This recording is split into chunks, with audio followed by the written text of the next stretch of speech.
Operation సింధూర్తోని యుద్ధంలోకి దిగిన Bharat America మధ్యవర్తిత్వం వహించినాక కాల్పుల విరమణ చేసిరు.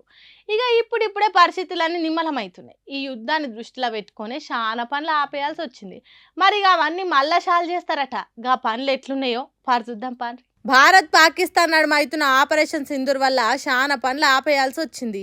జనాలు రద్దెక్కున్న జాగాలను కూడా భద్రత కోసం మూసేసారు కదా.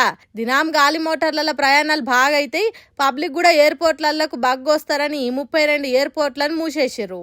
ఇప్పుడు అమెరికా మధ్యవర్తిగా నిలబడి కాల్పులు ఆపింది కాబట్టి ఇప్పుడిప్పుడే దేశంలో పనులన్నీ మెల్లమెల్లగా షాలవుతున్నాయి. అట్లా మూసేసిన ఈ 32 ఎయిర్పోర్ట్లను కూడా ఓపెన్ చేసి ప్రయాణాలు చురువు చేసారు.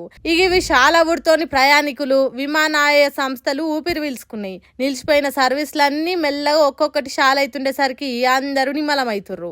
దేశ భద్రతకు అంశం కాబట్టి అధికారులు పరిస్థితులను భూతద్దంలో పెట్టి చూసినాక అంత మామూలే అనిపించినాకనే ఈ ఎయిర్పోర్ట్లు అన్నిటిని ఓపెన్ చేసిరట.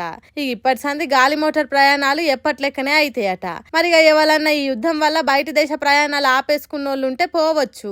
ఈ ముచ్చటిట్లుంటే ఇంకో దిక్కు ఆగిపోయిన IPL క్రికెట్ కూడా షురూ కాబోతుంది. కాకుంటే ఎప్పట్లెక్క అన్ని స్టేడియంస్లు కాదు, ఆటగాళ్ల భద్రతను దృష్టిలో పెట్టుకుని కొన్ని స్టేడియాలలోనే ఆట పెడతారట. ఇట్లా దేశంలో అయిపోయిన పనులన్నీ మెల్లగా ఒక్కొక్కటి మళ్ళా షాలవుతున్నాయి. ఎంత నిమ్మలమైనా ఈ పాకిస్తాన్ దొంగ బుద్ధి చూపిస్తూనే ఉంటది కాబట్టి మన జాగ్రత్తలో మనం ఉంటే చాలా మంచిది.